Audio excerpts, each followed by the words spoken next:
Хаан банк болон тогтвортой ноос ноолуурын эвсэл хамтран бүтээв.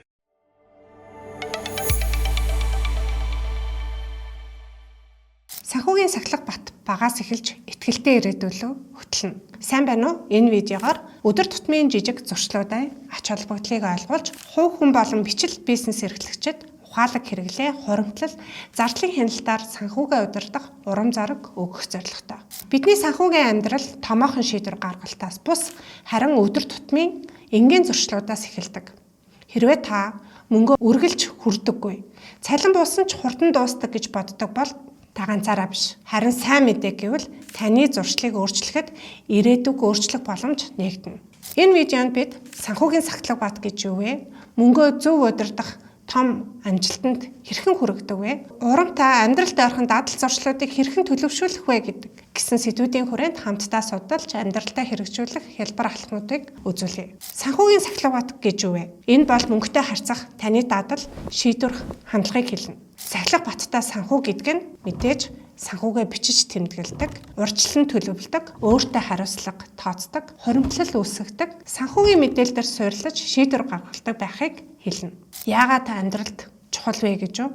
Санхүүгийн сахилга бат нь зөвхөн мөнгийг зөв удирдах, зөв зарцуулах төдий бус таны амьдралын хандлагыг өөрчилдөг хүчтэй зуршил юм. Сахилга баттай байснараа стресс багасж, сэтгэл ханамжийг чинь нэмэгдүүлж, санхүүгийн зорилгот хүрэхэд чинь илүү урам зориг өгөж, гэр бүлдээ санхүүгийн хувьд үлгэр жишээ болж, урт хугацааны амьдралын төлөвлөгөөг чинь илүү баталгаажуулдаг. Санхүүгийн сахилга бат бол таны санхүүгийн чухал чадвар юм. Энэ таны зорилгот хүрэхэд хүч, гэр бүлийнхаа ирээдүг хамгаалах баталгаа, өөртөө итгэх итгэл юм. Санхүүгийн сахилга батын 5 дүрмийг танд танилцуулъя. 1-р дүрм бичиж хэвш. Санхүүгийн сахилга батын хамгийн эхний алхам бол бичих. Орлого зарлаа өдөр бүр тэмдэглэх нь таны мөнгөтэй харьцах соёлыг нэмэгдүүлж, хяналтыг сайжруулна. Бичих зуршил таны шийдвэр гаргах гол суурь нь болно. Жишээлбэл малчин нарангийн хувьд өдөр бүр сайлаа зарсан орлого, малын тэжээл болон эмэнд зарцуулсан мөнгөө тэмдэглэх зуршилтай болсноор сар бүрийн зардлаа 20%-аар бууруулж хизээж гинтийн санамсаргүй зардлын дарамтанд ордоггүй. Өдөр тутмын орлого зарлага дэвтэрдээ бичиж хэвшээрэй. 2-р дүрм төлөвлөж хэвш.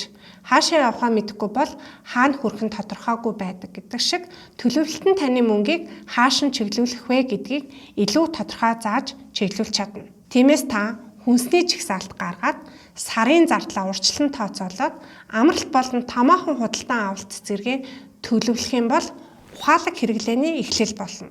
Жишээлбэл Ногоочин батын хувьд 7 хоног бүрийн хүнсний худалдан авалтынхаа жигсаалтыг гаргах зуршилтай болж, гинтийн үр ашиггүй худалдан авалтаа багасгаж, илүү мөнгөө хадгалах боломжтой болсон. Тиймээс өдрөөр 7 хоногоор сараар урьдчилан төлөвлөөд хэвшээрэй.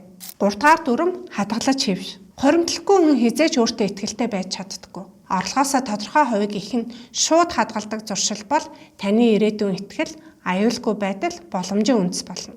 Жишээлбэл инх чаргалын хувьд сар бүр орлогоосоо тогтмол 50,000 төгрөгийг хадгалсан.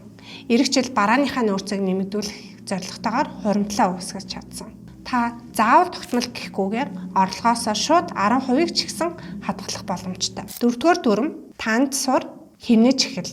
Таны зардал орлогоос ч давдаг бол таны боломжийг хааж байна гэсэн үг. Шаардлагагүй зардлыг танах нь хуримтлал үүсгэх, өрийн дарамтнаас ангижрах хамгийн хурдан арга юм. Та өдөр тутмын жижиг зардлуудыг танснаар томоохон өөрчлөлтийг бий болгох боломжтой. Жишээлбэл малчин алтан цэцэг хот орохдоо бөөнөр нь хүнс худалдаж авч, замын зардал болон жижиг худалдан авалтаа 2 дахин бууруулж чадсан. Шаардлагагүй зардлуудаа тодорхойлж хасч байгаарай. 5-р дүрм өөртөө урам өг. Амжилт бүрийг хүлээн зөвшөөрч өөртөө урам өгөхөө мартаоцай. Энэ таны ухаалаг хэрэглээг урамшуулж дараагийн зорилгынхаа төлөө үргэлж урам зориг авахд чинь туслана. Ухаалаг хязгаартаа шагнал бол сахилга батын тэнцвэр юм. Жишээ нь Ногоочин Сувдагийн хувьд 3 сар дараалан орлогоо зөв төлөвлөж хуримтлал үүсгэсний дараа өөртөө шинэ хадвар авсан нь дараагийн ургацын ажлаа илүү үр дүнтэй болгоход тусалсан. Өөрийгөө урамшуулж ухаалаг шагнаж байгаарай. Санхүүгийн сахилга бат гэдэг нь таны ирээдүгээ бүтээх хүчийг өгдөг өдөр тутмын ухаалаг шийдвэрүүдийн зохицыг хэлнэ. Энэ бол санхүүгийн том боломж, сэтгэл доторх итгэлийн их усүр юм. Та бич төлөвл, хадгал, тань, урамшуул. Санхүүгийн сахилга бат нь зөвхөн мөнгөний тоо биш юм. Энэ бол таны өөрийгөө хүндэтгэж байгаа хэлбэр, ирээдүйнхээ төлөө хийж буй хамгийн үнцэнтэй алхам юм.